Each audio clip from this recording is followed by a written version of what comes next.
Shalom, membre de VCS, c'est le révérend pasteur Patrick Kalengi. Aujourd'hui, nous sommes vendredi. Bienvenue dans cette émission Vaincre la sorcellerie. Aujourd'hui, vendredi est spécialement le jour des motivations des prières. Donc, le vendredi, pour les nouveaux, le vendredi est réservé uniquement aux motivations des prières. Parce que la mission que nous faisons, l'objectif est que nous puissions prier. Voilà. Donc, notre stratégie suprême ou notre arme puissante, c'est la prière. C'est ce que je voulais dire. Donc, l'arme puissante pour vaincre la sorcellerie, c'est la prière. Alors, tu ne peux pas prétendre vaincre la sorcellerie sans prier. C'est pourquoi vendredi est consacré spécialement pour nous motiver à prier. Pour nous motiver à prier. Voilà. Bien sûr, chacun arrive ici dans cette plateforme. Vous savez, quand quelqu'un a un problème, il va d'emblée arriver quelque part et trouver solution. Et c'est ce que vous faites souvent. Vous allez dans des plateformes en ligne ou bien dans une église directement. Vous voulez du coup trouver solution à votre problème le même jour. Mécaniquement, je ne sais pas, automatiquement. Donc, c'est ça. Alors, c'est pourquoi il y a des gens qui arrivent parfois ici sur cette plateforme. La première chose, quand ils arrivent, donc, ils cherchent à trouver une prophétie. Ils cherchent à trouver une prophétie. Ils cherchent à trouver parfois quelqu'un qui leur impose les mains directement. Soit on partage le sujet dans la plateforme et tout le monde prie. Là, il se sent à l'aise ou bien il attend quelqu'un lui imposer les mains. Il attend quelqu'un lui donner des prophéties disant, en tout cas, ce qui t'arrive, c'est ça. Et celui-ci, c'est telle personne, c'est telle personne. C'est pourquoi vous courez de plateforme à plateforme ou des églises en église. Parce que vous êtes à la quête des prophéties. Et vous en avez déjà amassé autant sans trouver solution au problème dont vous avez. Vous avez passé par des consultations prophétiques, des consultations prophétiques. Vous avez tellement eu la foi en cela, confiance en cela pour attendre l'accomplissement de ces prophéties. Et rien. Et vous continuez à faire la quête aux prophéties. Voilà. C'est pourquoi aujourd'hui, je vous dis la vérité sur cette plateforme ici, que votre problème se trouve chez vous-même. Votre solution se trouve chez vous-même. Vous comprenez? Si vous ne priez pas et vous attendez trouver une solution, je ne sais pas, miracle qui vient de nulle part, vous vous trompez. Ici, je vous enseigne que la vérité. Si quelqu'un ne prie pas, quels que soient les enseignements que si tu suis là, ça sera que, je ne sais pas, un divertissement. Un divertissement. Voilà. Et il y a quelqu'un qui dira que, il y a la question que plusieurs personnes se posent en disant que, bon, pourquoi j'ai beaucoup prié, hein? J'ai beaucoup prié, j'ai prié depuis longtemps, alors pourquoi rien ne change? Tu demandes pour ton mariage, tu demandes pour tes enfants, tu demandes pour un travail, tu pries pour une guérison, tu pries pour sortir de l'épreuve. Tu dis non, mais j'ai prié longtemps. Pourquoi j'ai prié longtemps, mais pourquoi la situation ne change pas? Il y a des gens qui... Mais, pasteur, j'ai terminé même 21 nuits, mais je ne vois rien. Je ne vois pas les changements. Vous comprenez? Vous comprenez pourtant qu'il y a certaines erreurs que vous commettez vous-même. Il y a certaines erreurs que vous-même vous commettez qui empêchent ou retardent l'exaucement. Vous comprenez? La première erreur, c'est tu es pressé du résultat. Tu comprends? Tu es pressé du résultat. Beaucoup abandonnent juste avant que la porte ne s'ouvre.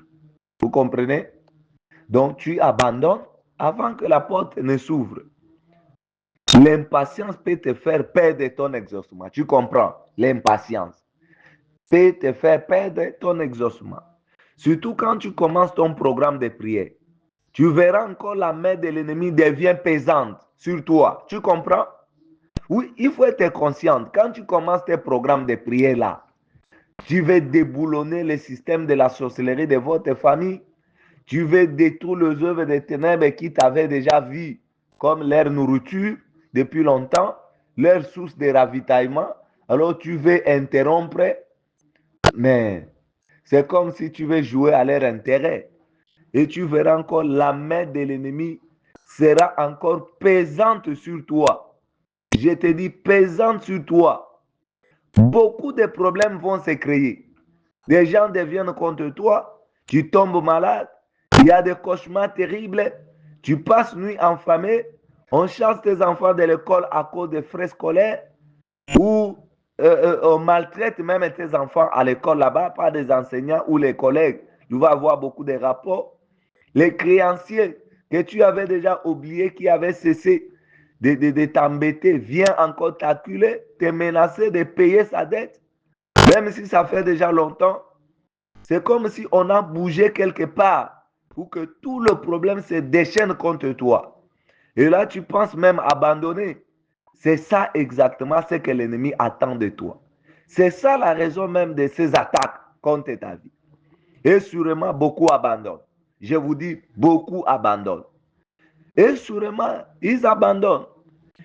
Voilà. Vous leur demandez, ils vous diront, oh pasteur, je suis tombé malade. Je prends d'abord la cure. Tu crois que la maladie là, c'est la maladie de prendre une cure, alors que c'est une riposte de l'ennemi. Alors toi, tu ne sais pas, tu abandonnes. Tu prends la cure. Pendant que tu prends la cure, l'ennemi se ressaisit. Tu comprends? Oh pasteur, sommeil, je n'arrive pas à prier. J'ai tellement sommeil, je n'arrive pas. Oh, le travail me fatigue.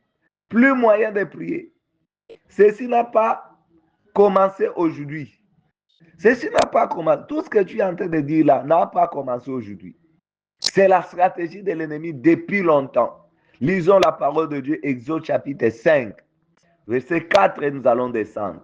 Et le roi d'Égypte leur dit, Moïse et Aaron, pourquoi détournez-vous le peuple de son ouvrage? Allez à vos travaux. Pharaon dit, voici ce peuple est maintenant nombreux dans le pays, et vous lui feriez interrompre ses travaux. Et ce jour même, Pharaon donna cet ordre aux inspecteurs du peuple et aux commissaires. Écoutez très bien, écoutez très bien.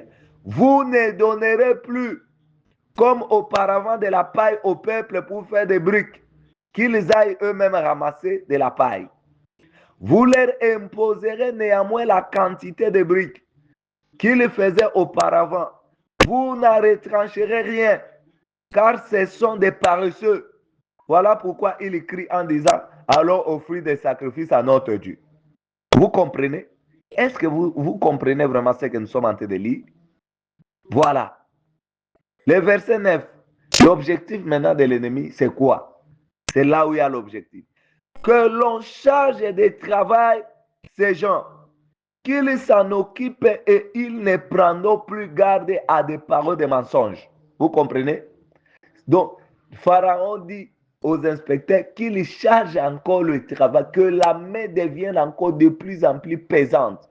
Donc, il faut multiplier. Donc, si toi, tu dormais en famille une fois par semaine, il faut qu'on puisse doubler 2 fois. 2 fois par semaine. Voilà. Donc, si tu étais à l'aise quelque part, il faut qu'on puisse t'acculer. Voilà. On puisse t'acculer. C'est ça ce que l'ennemi fait.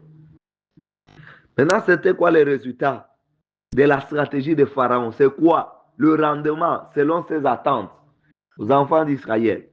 C'est au verset 19. Le commissaire des enfants d'Israël vit qu'on les rendait malheureux en disant, vous ne retrancherez rien de vos briques. Chaque jour, la tâche du jour. En sortant de chez Pharaon, ils rencontrèrent Moïse et Aaron qui les attendaient. Il leur dit, que l'Éternel vous regarde et qu'il juge. Vous nous avez rendu odieux à Pharaon et à ses serviteurs. Vous avez mis une épée dans leurs mains pour nous faire périr. Moïse retourna vers l'Éternel et dit, Seigneur, pourquoi as-tu fait du mal à ce peuple? Pourquoi m'as-tu envoyé? Depuis que je suis allé, vous comprenez, vous écoutez très bien, le verset 23. Depuis que je suis allé vers Pharaon pour parler en ton nom, il fait du mal à ses peuples et tu n'as point délivré ton peuple. Est-ce que vous comprenez? Vous comprenez le niveau où l'ennemi vous amène. Donc, quand vous commencez seulement à oser chercher votre délivrance, vous dire que non, vous voulez quitter l'emprise de la sorcellerie, vous voulez libérer votre mariage, votre stérilité, vous voulez être guéri de cette maladie que le sorcier vous a imposée, vous voulez de tous les systèmes de la sorcellerie dans votre famille, l'ennemi va accentuer les combats. Je te dis que tu vas rencontrer les combats que tu n'as jamais rencontrés. Et tu comprends? Tu comprends? C'est la stratégie de Pharaon qui a dit que bon, pour que ces gens-là puissent plus écouter les bêtises là, il appelle le mensonge. Le mensonge, c'est ça de la même manière que le sorcier dit aussi. Que pour que ces gens-là puissent arrêter de croire qu'ils vont quitter de notre servitude, ils vont s'en sortir. Alors, multiplions encore le joug sur eux, la souffrance sur eux, le malheur sur eux. Bien-aimé, tu vas traverser des moments complexes. Les prières de 21 nuits, là, ne pense pas que c'est un cadeau. Hein? C'est pourquoi il y a des gens là qui viennent pleurer encore ici. Tu commences tes prières de 21 nuits, tu reviens, mais pasteur, je ne comprends pas. Les choses deviennent encore dures. Non, on ne pleure pas ici. Cette plateforme, ce n'est pas le lieu de pleurs. Si tu veux pleurer, allez ailleurs. Ici, on ne pleure pas. Ici, on est. Donc, quand ça fait mal, mais donc tu dois endurer. Tu comprends? Tu dois endurer. Et c'est sûr que ça fait mal, mais tu dois endurer. La maman là que j'ai partagé son témoignage hier, qui a vécu des miracles, je vous dis que c'est une maman à féliciter et à encourager. C'est vraiment une vaillante. Je vous dis que c'est une vaillante. Parce que je me souviens quand cette maman m'avait contacté, j'ai fait la cure d'âme avec elle, tout ça. Après, je le prescris des prières de 21 nuits. Je vous dis que c'est une femme qui faisait des feedbacks. Elle faisait la prière de 21 nuits. Je vous dis que parfois, elle m'écrit que papa, je venais de terminer ma prière de 20, j'avais terminé ma prière de 21 nuits à 4 heures du matin. J'avais commencé, même avant 0 heure, j'avais déjà commencé.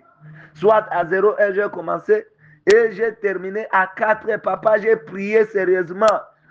Donc, elle pensait à toute la souffrance qu'elle a vécue, que la sorcellerie l'avait imposée.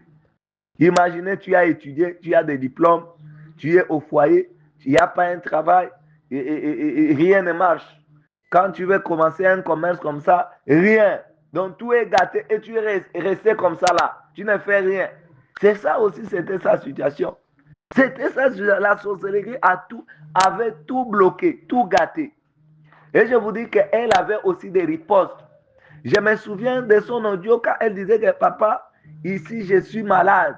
J'ai la grippe, pas moyen ici, la grippe. Mais je tiens debout. Vous voyez une vaillante, en tout cas, c'est une guerrière. Franchement, c'est une guerrière. Ce n'est pas n'importe qui.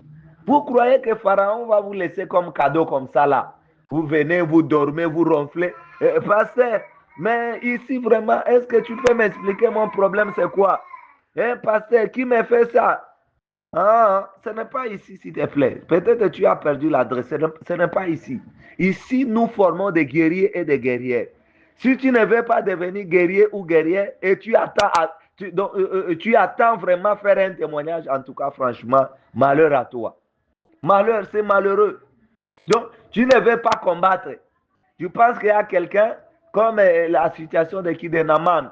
Naman croyait que Élisée viendra, va lui imposer la main et c'est tout. Et il sera guéri. Alors Élisée lui dit, va te faire tomber, va te faire plonger sur les Jourdains cette fois. Et il voit comme c'est une insulte.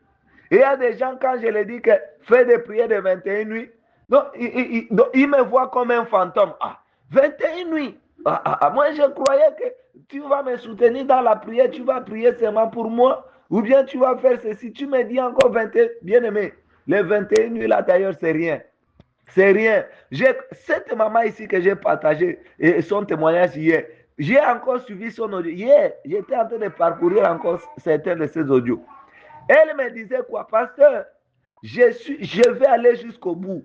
Si je vais faire même 42 nuits, donc je vais doubler encore. Parce que je suis en train de suivre les témoignages des gens ici. Alors, cela m'encourage. Je vais encore doubler même s'il faut faire 2 fois 21 nuits. En tout cas, cette maman-là, c'est quelqu'un à encourager vraiment. C'est une personne qui a combattu. Elle n'a pas témoigné en vain. Maintenant, si tu crois que les choses vont venir comme ça facilement, sans que tu combattes, sans que tu pries, mais c'est compliqué. Vous comprenez, si tu t'engages dans le combat spirituel, tu dois être serein, tu dois être résilient, tu dois être persévérant, focus, et non tantôt plutôt. Moins de mal, tu pleures, tu te lamentes, tu abandonnes. C'est la raison qui fait que vous ne voyez pas de résultats, parce que vous abandonnez. C'est comme quelqu'un qui souffre de palud, qui commence une cure, mais abandonne. Ça crée la résistance dans son corps. Et il faut une forte dose pour être, reçu et pour obtenir sa délivrance. Voilà, la guérison. C'est pareil avec le combat spirituel. Quand tu abandonnes, c'est comme si tu es allé provoquer ces esprits-là. Ils vont se déchaîner sur toi là. Ils vont encore t'emprisonner davantage et tu vas regretter. Luc chapitre 9, verset 62. Jésus lui répondit, quiconque met la main à la charrue et regarde en arrière n'est pas digne du royaume de Dieu. Tu comprends? Donc tu commences et tu abandonnes. Mais tu es en train de te provoquer inutilement. Matthieu chapitre 10, verset 22. Vous serez haïs de tous à cause de mon nom. Mais celui qui persévérera jusqu'à la fin sera sauvé. Dieu ne sauve pas n'importe qui. Hein? Dieu sauve celui qui persévérera jusqu'à la fin. Deuxième chose qui fait que tu ne vois pas de résultats. Tu négliges le moment où la prière est plus propice. Tu négliges le moment où la prière est plus propice. Beaucoup prient, mais passent à côté des heures précieuses de prière. Combat de sorcellerie là que tu connais ne se fait pas la journée. Je te dis, ne se fait pas la journée. Mais pourquoi les sorciers ne font pas souvent le voyage astral la journée? Tu comprends? Ils ont des heures stratégiques. C'est connu officiellement par tous les sorciers du monde. C'est des 0h à 3h du matin.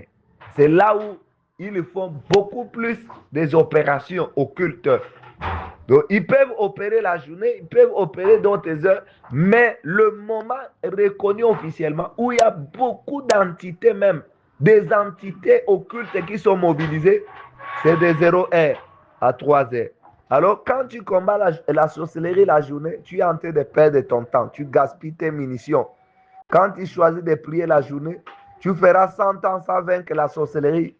C'est comme quelqu'un qui attend le bateau à l'aéroport. Tu feras 100 ans, tu ne verras jamais le bateau au niveau de l'aéroport. Tu comprends? Il faut prier la nuit. Le combat de la sorcellerie, c'est fait de 0h à 3h. Point barre. Donc, si tu veux aller jusqu'à 4h, oui, c'est bon, mais pas moins. Pas seulement, tu te réveilles, tu fais 30 minutes, oh pasteur, je fais 21 minutes. Tu fais la formalité, tu te moques de toi-même ou quoi? Le combat ici que tu comprends, le combat ici que tu entends, c'est le combat pour toi-même. C'est pourquoi quand les gens étaient au village, vous savez, les élèves du village, quand l'enseignant les appelle pour aller sacler tout ça, qu'est-ce qu'ils faisaient? Ils prenaient les sables, hein, ils couvraient d'autres herbes. Au lieu de les couper, ils les couvraient. La mauvaise foi. C'est ce que toi aussi tu es en train de faire. Tu es en train de faire comme ça. On te dit de prier, tu vas seulement lire.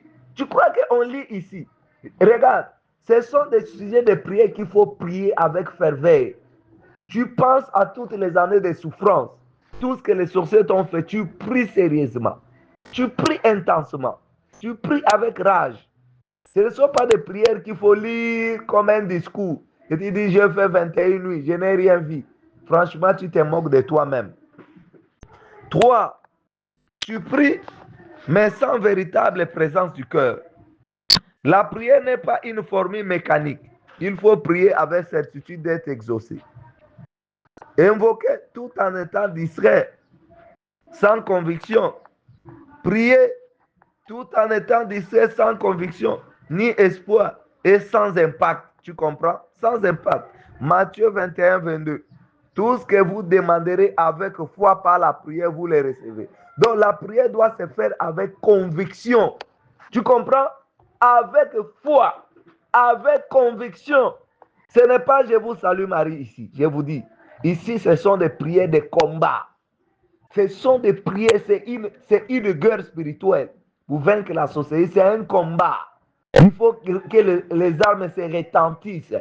Donc tu dois le faire avec foi, avec conviction. Donc quand tu fais ces prières ici, donc tu fais ces prières ici, et tu dois sentir comme le mot de tête. Donc ça doit retentir même sur ta tête. Parce que quand tu parles, tu dégages même ta force. Tu comprends le combat de Jéricho, le mur de Jéricho. Le 7e jour, qu'est-ce qui s'était passé? Dieu avait dit, vous allez crier avec force, avec conviction, avec force, à la direction de ces murs-là en courant. Et ce mur va faire quoi? Va s'écrouler. Et maintenant, toi, tu pries comme si tu étais un prêtre catholique qui dit la messe. Et tu crois obtenir les résultats. Tu dois prier avec foi, avec conviction. Quand tu déclares là, non, pas de prière là de sommeil. Oh, tu dors, tu découvres la couverture et tu pries. Non, mais tu ne verras rien. Tu ne verras rien. Et parfois, tu pries aussi en doutant.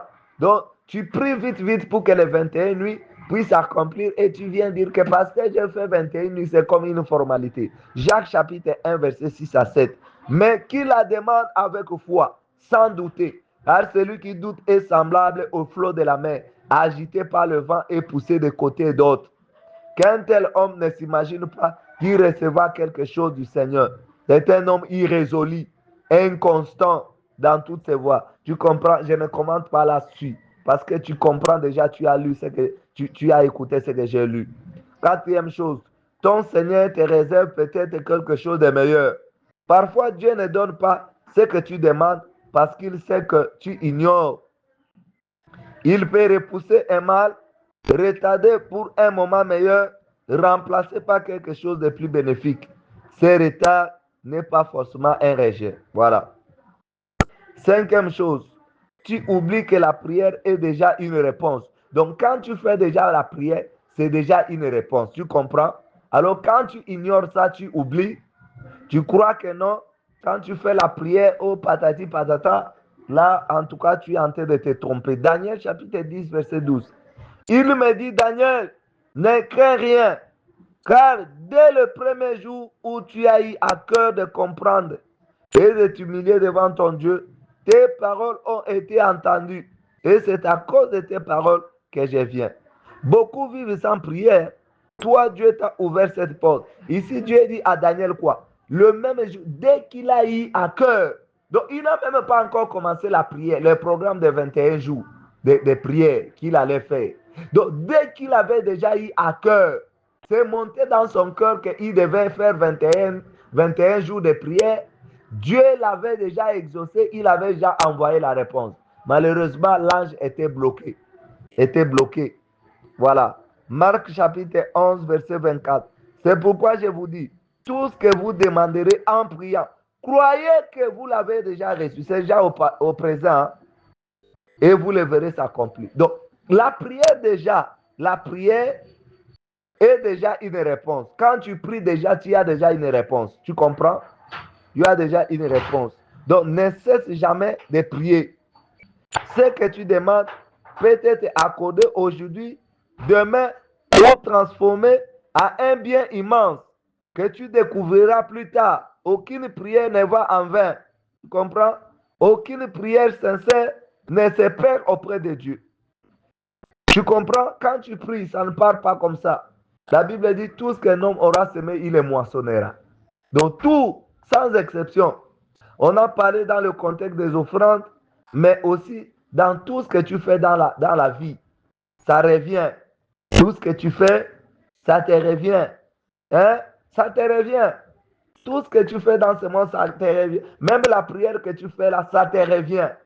Tu comprends? C'est une semence que tu sèmes. Même si tu n'as pas vu de résultats, le même jour, ne pense pas que cette prière est partie perdue comme ça. Non, c'est une semence. Alors, il ne faut pas attendre le résultat que j'ai fait d'abord 21 nuits et j'attends les résultats pour que je puisse faire d'autres. Non, non, non. N'attends pas des résultats. Continue à prier jusqu'à ce que tu verras des résultats. Tu comprends?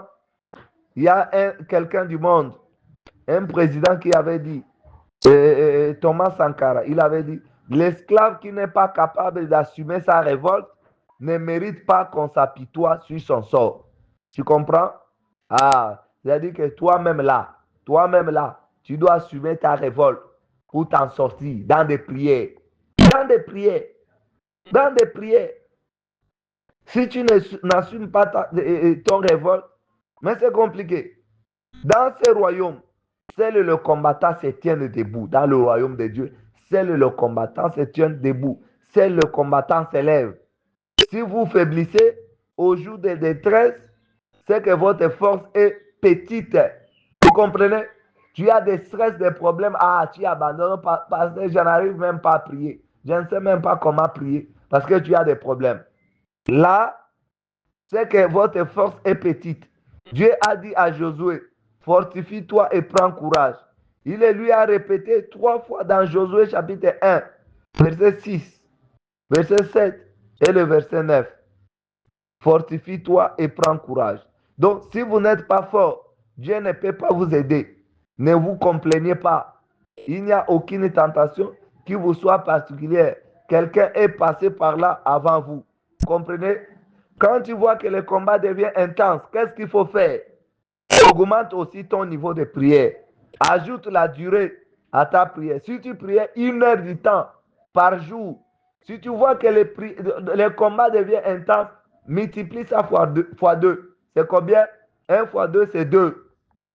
Tu pries, tu pries, tu pries. Quand tu vois que non, le combat devient de plus en plus intense, multiplie encore fois 2. 2 fois 2, 4. Multiplie 4 heures du temps par jour. Tu vas continuer comme ça. Au lieu d'abandonner, de dire que non, mais je ne vois rien, ça ne marche pas. Là, tu perds ton temps inutilement. Multiplie. Multiplie le temps de prière. Le temps de prière. Donc, quand tu vois le combat persister, cela veut dire que ton niveau est bas. Il faut augmenter le niveau. Pour augmenter le niveau, il faut multiplier le nombre de temps de prière. Tu comprends? Il faut multiplier aussi la fréquence de prière. Si tu priais 1 fois par jour, commence à prier 2 fois par jour. Si tu priais 2 fois par jour, multiplie par 2. Prie 4 fois par jour. Tu comprends? Tu comprends? Et quand tu vois le combat persiste, il faut combiner avec les jeûnes. Parce que le jeûne vient renforcer ton niveau de prière. Vient donner encore la puissance à ta prière. Tu comprends? Les jeûnes viennent encore fortifier ta prière, le niveau de ta prière. Ajoute aussi des sacrifices de jeûne pour donner la force à ta prière et aussi les offrandes. Tu comprends? Ce que tu ne dois jamais faire, c'est te décourager ou abandonner. Là, c'est interdit. C'est interdit de se décourager et d'abandonner. Tu comprends? C'est interdit. Il est interdit de se décourager et d'abandonner. C'est ça. Dans cette plateforme, il est interdit de pleurer, de se lamenter. Il est interdit d'abandonner. Il est interdit d'abandonner et de se décourager dans cette plateforme. Tu comprends? Donc, tout ce qui est combat, on combat avec la technique. On combat avec la stratégie. On combat avec des armes. Beaucoup de gens échouent dans le combat parce qu'ils n'ont pas la stratégie. Ils n'ont pas la technique. On leur demande juste de prier. C'est tout. Mais ici, nous vous donnons tout. Il ne faut pas blâmer Dieu ou regretter. Pourquoi être né dans cette famille? Non. Si tu es né dans cette famille où il y a beaucoup de sorcellerie, tu comprends? Ne blâme pas Dieu. Mais pourquoi je suis né dans cette famille? Il y a beaucoup de sorcellerie, beaucoup de combats. Ne blâme pas Dieu. Si tu es né dans cette famille-là, Dieu l'a permis pour éclater sa gloire. Dieu veut apprendre au royaume des ténèbres de ta famille sa puissance au travers de toi. Tu comprends? Exode 14, 4. J'endurcirai le cœur de Pharaon et il les poursuivra. Mais Pharaon et toute son armée serviront à faire éclater ma gloire. Et les Égyptiens sauront que je suis l'Éternel. Et les enfants d'Israël firent ainsi. Vous comprenez? Si tu es né dans cette famille où il y a beaucoup de sorcellerie, en tout cas, il ne faut pas blâmer Dieu. Dieu t'a envoyé là-bas pour faire éclater sa gloire. Donc, Dieu compte sur toi. Alors, tu dois te mettre dans le combat pour manifester la puissance de Dieu. Amen. Comme toute l'Afrique actuellement compte sur la RDC pour le match de Coupe du Monde. Tu comprends? Toute l'Afrique, regarde, soutient la RDC pour la Coupe du Monde. Sache que tu es aussi candidat du royaume de Dieu dans ta famille. Ta défaite, ça sera la honte pour Dieu, pour les anges et pour tous les chrétiens du monde entier. Alors, tu n'as pas droit à l'erreur. Tu n'as pas droit à la défaite. Tu dois continuer. Tu dois continuer. Il y a des combats à affronter pour entrer dans sa saison de gloire. Voilà. Ceux-là qui ont des grandes étoiles, des grandes destinées, ils n'ont pas de petits combats. Il n'y a personne qui a déjà accédé à la gloire sans passer par le combat. Jamais. C'est impossible. Donc, toutes les grandes destinées passent par le combat. Le premier combat, c'est le porte, les autorités. Chaque fois que vous voulez vous élever, vous rencontrez des gardiens, des seils qui vous résisteront. Souvenez-vous du psaume 24:7. Porte, élevez vos lintons. Donc, ce sont des autorités en place qui ne veulent pas que d'autres entrent. Des autorités, des principautés. Vous comprenez? Face aux portes, faites appel à la souveraineté de Dieu, car il est une porte plus grande que toutes les autres, comme il a fait pour Israël en Égypte à Exode 12:12. Vous comprenez? Faites appel à lui. Deuxième combat, pour entrer dans ta destinée, ce sont les adversaires. Là où les portes sont des autorités, les portes sont des accès, des opportunités. Quand ces opportunités vous sont retirées, vous avez des adversaires. Amen. Paul disait quoi? Une porte grande et efficace mais ouverte. Et les adversaires sont nombreux. 1 Corinthiens 16:9. Face aux adversaires, levez l'intercession. Vous comprenez? Levez le niveau d'intercession face à l'adversité. Il faut appliquer la loi de l'accord. Vous comprenez? Si vous êtes en couple, mettez-vous en deux, priez ensemble. Associez vos enfants. Vous comprenez? Faites l'intercession. Faites l'intercession. C'est comme en Actes chapitre 12, verset 5. Pierre en prison, c'est l'église qui priait pour lui. Malheureusement, aujourd'hui, dans beaucoup de groupes d'intercession, il y a beaucoup d'infiltrés de sorciers. Je vous dis que les sorciers sont dans des groupes d'intercession, pas mal. Ils sont nombreux là-bas. Alors, quand tu pars encore avec ta requête là-bas, ils vont prendre ça pour transmettre encore auprès des sorciers de votre famille. Il était venu ici. Il était venu ici. Il était venu ici. Comme il y a un frère ici à Kinshasa. Il commençait à écouter les voix des sorciers. Et il commençait à chercher sa délivrance par-ci, par-là. Il part dans une église comme ça. Oh, ce pasteur-là était sorcier. Il entend dans ses oreilles ce pasteur-là informer le même sorcier qui le combat. Il est venu ici chez moi. Il est venu ici chez moi. Il croit qu'il va obtenir la délivrance ici. Vous comprenez? Donc, faites attention aux associés que vous associez dans des prières. Dans vos églises, là, quand vous allez encore dire vos sujets, le combat va encore s'accentuer. Vous comprenez? Pourquoi? Parce que les oreilles qui entendent là, ce sont des mauvaises oreilles. Il y a des oreilles qu'il ne faut jamais permettre d'écouter tes projets ou tes sujets de prière. Ces oreilles-là vont aller travailler ça dans la sorcellerie pour que le combat devienne encore à ton défaveur. Tu comprends? Faites en sorte que le conseil de vos adversaires devienne inutile, comme Dieu l'a fait pour David face à Achitophel. Vous comprenez? 3. Les fenêtres, les bénédictions. Après avoir vaincu le porte et les adversaires, vous avez besoin que les fenêtres de bénédiction s'ouvrent. Cela ne se produit que par la révélation et l'obéissance. Paul a prié pour que Dieu Je lui donne un esprit de sagesse et de révélation. Ephésiens chapitre 1, versets 17 à 19. Ne soyez pas seulement des auditeurs de la parole, mais des pratiquants. Jacques chapitre 1, versets 22 à 25. Car celui qui persévère dans l'obéissance sera béni.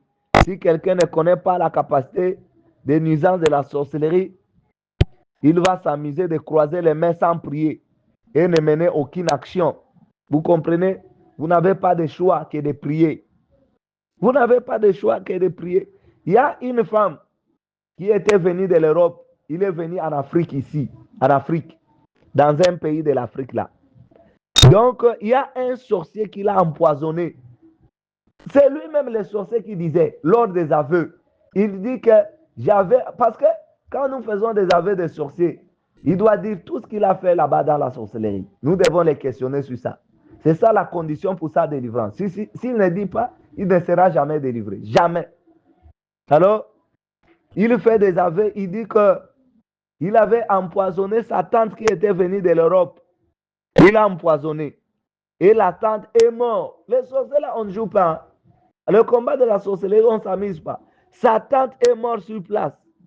Tu comprends? Vous là qui aimez le village, même si vous aviez déjà quitté, vous décrochez le diplôme. Oh, je pars monter ça au village. Vous décrochez le travail. Oh, je pars visiter le village. Tu pars là-bas et reviens malade. Ou plus rien ne marche dans ta vie. Depuis que tu as fait ce voyage-là, tu es revenu, rien ne marche. Tout est bâclé. Tout est bâclé. Donc, les choses ne vont que du mal au pire. Si le sorcier ne réussit pas à te tuer physiquement, il cherchera à te tuer socialement, gâter tes finances, te soumettre à un embargo financier. Tu comprends? Qu'est-ce qu'un embargo? Un embargo est une mesure contrainte politique ou économique qui consiste à interdire ou restreindre les relations commerciales, comme l'importation ou l'exportation avec un pays. Il peut aussi s'appliquer à des biens spécifiques, pétrole, armes, ou à d'autres domaines comme l'interdiction de diffuser une information. En politique et en économie, interdiction commerciale. Un embargo empêche un pays d'exporter ou d'importer des biens et des services. Donc, si les sorciers t'ont mis sous l'embargo commercial, tout ce que tu vends ne reçoit pas. Tu finis par tomber en faillite.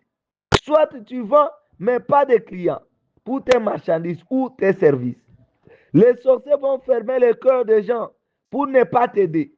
Ceux qui ont tes dettes ne payeront pas. Ils endurcissent le cœur des employés pour ne pas, des employeurs pour ne pas t'engager. Quelles que soient tes compétences, tes études, tes expériences. Parfois, tu travailleras dur, mais sans être payé ou très mal payé. Tu feras des pertes d'argent et ton salaire sera retenu pour rembourser. Tu comprends? L'argent se perd comme ça là. Tu travailles à la caisse, tu perds de l'argent. Et ton salaire, tu vas t'en servir pour rembourser. Tu auras ton salaire, mais à chaque fois, les enfants tomberont malades. Au même moment, pour que tu dépenses tout salaire à l'hôpital. Tu verras ton argent retiré de ton compte bancaire comme ça par un inconnu. Tu comprends? Toutes ces choses, il les programme contre toi sur la lune, le soleil, les planètes, la terre, l'eau, pour exécuter exactement ce qu'il a lancé comme toi, comme sort. Et quand nous étions en train d'expliquer l'embargo, il y a aussi la pression politique. Donc l'embargo vise aussi à faire la pression politique à une nation. Il est utilisé pour faire pression sur un État afin qu'il change sa politique ou son comportement. Dans notre cas, les sorciers feront tout pourvu que tu aies une pression sur le plan économique. Pression des factures, les loyers, les écoles des enfants, les dettes. Tous les créanciers viendront te demander leurs dettes pour que tu sois bien stressé. Et le diable va mobiliser les gens pour se moquer de toi, pour t'humilier, pour te provoquer. Tu comprends? Exemple, un embargo sur les arbres vise à limiter leur prolifération. Tandis qu'un embargo sur le pétrole peut priver un pays des ressources économiques. Dans d'autres domaines, information, il peut s'agir d'une interdiction de publier une information avant une date précise. Donc tu ne rêves pas. Ou quand tu rêves, mais tu ne retiens pas tes rêves. Dans d'autres façons aussi, tu ne rencontres pas un bon serviteur de Dieu qui a un message pour te délivrer. Il y a beaucoup de gens qui sont privés même de rencontrer l'émission Vaincre la sorcellerie. Voilà. Les transports. Historiquement, il s'agit d'une mesure interdisant à des navires étrangers de quitter un port. Ça, c'est aussi un autre aspect de l'embargo. Lisons un passage de la Bible pour mieux comprendre. 2 Rois chapitre 3 verset 19. 2 Rois 3, 19. Vous frapperez toutes les villes fortes. Vous comprenez? Et toutes les villes d'élite. Vous abattrez tous les bons arbres. Vous boucherez toutes les sources d'eau. Et vous ruinerez avec des pierres tous les meilleurs champs. Vous comprenez? Cet ordre ici doit beaucoup nous inspirer. Vous abattez tous les bons arbres. Les bons arbres, l'arbre fait quoi? Produit les fruits, n'est-ce pas? Donc, toutes tes sources de revenus, c'est là où les sorciers vont toucher. Toutes les sources de revenus. Donc, tout ce qui te donne l'argent, même si tu es serviteur de Dieu, il va endurcir les cœurs des fidèles de ton église. Ils ne vont même pas payer des dîmes. Ils ne vont pas donner des offrandes. Et même, ils ne comprennent pas pourquoi. Pourquoi ils ne le font pas? C'est la sorcellerie. C'est la sorcellerie. Vous boucherez toutes les sources d'eau, les sources de revenus. Vous comprenez? Les sources d'eau. Et vous ruinerez avec des pieds tous les meilleurs champs. Tous les meilleurs champs. Tous les meilleurs champs. Vous comprenez? Ah, vous-même, vous allez interpréter. Parce qu'il n'y a pas assez de temps pour aller dans les détails. Ecclésiaste chapitre 10, verset 7. J'ai vu des esclaves sur des chevaux et des princes marchands sur terre comme des esclaves. Combien de destinées sont brisées? Combien de vies sont gâchées à cause de la sorcellerie? Vous comprenez? Sachez que le sorcier ne craignent pas de grandes églises remplies avec les gens bien construites, mais froides. Jamais. Les sorciers ne craignent pas de grandes églises qui ont de l'engouement. Oh, 5000 personnes, 1000 personnes. Non. Car les sorciers accèdent à ces églises facilement et opèrent tranquillement, sans que personne ne puisse les démasquer. Mais les sorciers ont peur même d'une petite église, mais qui dégage la puissance de Dieu. Vous comprenez? Je vous avais partagé un témoignage là, de cette femme-là qui était sorcière et qui était délivrée au Kenya. N'est-ce pas? C'est une petite église au Kenya qui le faisait peur. Qui faisait peur aux sorciers de Kenya. Une petite église qui n'avait même pas beaucoup de membres. Mais le pasteur était fort. Il était puissant. Il était discipliné. Vous comprenez? Ce n'est pas une grande église qui fait peur aux sorciers. D'ailleurs, une grande église, le sorcier s'infiltre et ils opèrent tranquillement sans que personne ne puisse les inquiéter. Vous comprenez? Mais les sorciers ont peur même d'une petite église, mais qui dégage la puissance de Dieu. Vous comprenez? C'est pourquoi beaucoup se disent faire longtemps dans une église et prient aussi depuis longtemps sans trouver gain de cause de leur souffrance. On leur dira d'attendre que le ciel, alors que Jésus a promis même les centuples dans le siècle présent. Oh non, vous allez au ciel. Ouais. Et ils vont décourager même les gens qui suivent les enseignements des combats spirituels. Vous parlez que des démons, des démons, des démons. Non, ça c'est le découragement. Alors qu'ils vont vous dire, non, nous allons au ciel. Mais Jésus a dit que nous aurons les centuples dans le siècle présent. Et dans le siècle à venir, nous aurons la vie éternelle. Alors que la richesse est ton héritage. L'abondance est ton droit de naissance. Et vous êtes sauvés pour montrer sa richesse sur la terre, pour habiller ceux qui sont nus, nourrir ceux qui ont faim et vous occuper des malades.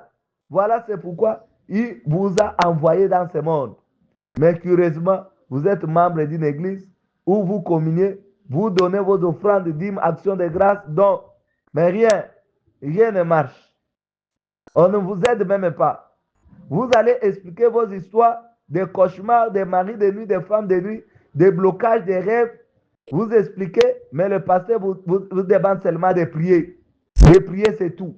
Donc, lui-même, il ne comprend même pas ce qui se passe dans votre vie là. Il est déconnecté des réalités spirituelles. Beaucoup disent même les histoires de combat spirituel. Beaucoup même, leurs pasteurs ne les connaissent pas physiquement dans l'église. Même tchatcher avec lui sur WhatsApp là, ce n'est pas possible. Vous écrivez, il ne lit même pas. Soit il lit, mais ne vous répond pas. Vous manquez un bon encadrement, une bonne orientation. Vous comprenez? Comme ma fille m'avait relaté, ma fille m'avait dit un jour, nous avait relaté dans leur école, sa collègue l'a révélé qu'elle se réveille souvent avec des traces de fouet au corps. Ma fille l'a dit, mais il faut dire à tes parents, non, parce que ma fille sait déjà qu'en cas de problème, ils nous disent et nous portons soutien, orientation et prière. Et elle dit que, mais il faut dire à tes parents, non, et la fille là a dit, sa collègue a dit, qu'ils ne feront rien, que les parents ne feront rien, imagine. Et autre collègue aussi l'a dit, qu'elle a des cauchemars. Les gens le poursuivent la nuit. Elle ne sait même pas quoi faire. Ses parents même ne peuvent rien. Vous comprenez? Mais quant à vous, ici dans cette plateforme, vous avez la grâce de rencontrer cette plateforme comme une ressource spirituelle importante. Une ressource spirituelle importante. Où vous tchatchez avec quelqu'un, il vous répond. Vous demandez, il vous oriente. Hein? Il vous oriente. Il vous oriente. Parce que comment vous allez combattre ce que vous ne connaissez pas? Pour détruire quelque chose, il va falloir savoir ce qu'il s'agit d'abord. C'est ce qui fait que vous frappez en désordre de croyants, trouvez gain de cause. C'est ce que les gens disent. J'ai beaucoup prié et je n'ai sans succès. Alors que dans cette plateforme ici, vous avez exactement les explications à vos problèmes et comment ces délinquants spirituels se comportent et opèrent. Vous avez toutes les explications ici. En plus, on ne vous dit pas de prier seulement comme font les autres, mais nous vous donnons même des points de prière qui dérangent l'atmosphère des ténèbres, hein? L'atmosphère du monde astral. Vous voyez, les points de prière ici dérangent l'atmosphère du monde astral. Donc, quand un combattant est là, donc dans ces quartiers-là, l'atmosphère du monde astral est dérangée. Vous comprenez? Et vous indique les heures précises qu'il faut faire ces prières-là. Les heures de travail des sorciers. Et dans un délai bien précis. Vous faites ça pendant 21 nuits. Faites ça pendant autant.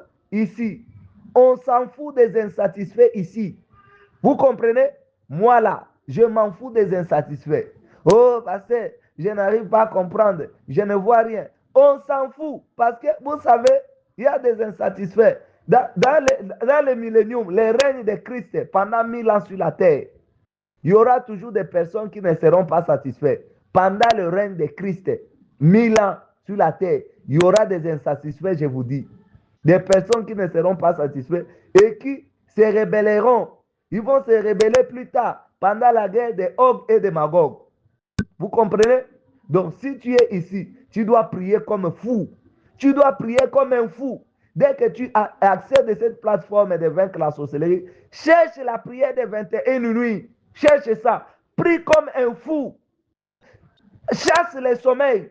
Les sommeils ne te payent pas. Il n'y a pas un certificat pour les sommeils. Il n'y a pas un diplôme pour ceux-là qui dorment. Ce n'est pas une compétition de dormir. Chasse les sommeils. Prie comme un fou. Ne laisse pas les sorciers t'écraser sans que tu ne ripostes. Ne sois pas comme ceux-là qui commencent à prier, puis abandonnent. Oh, je suis malade. Oh, je ne vois rien. Oh, je reçois des attaques. Ça, c'est ton problème. À bon entendeur, salut. Bonne journée. Demain, c'est samedi, c'est notre jour de prière, de guérison miracle. Nous allons prier et partager la prière. Le Seigneur va vous localiser. Soyez bénis.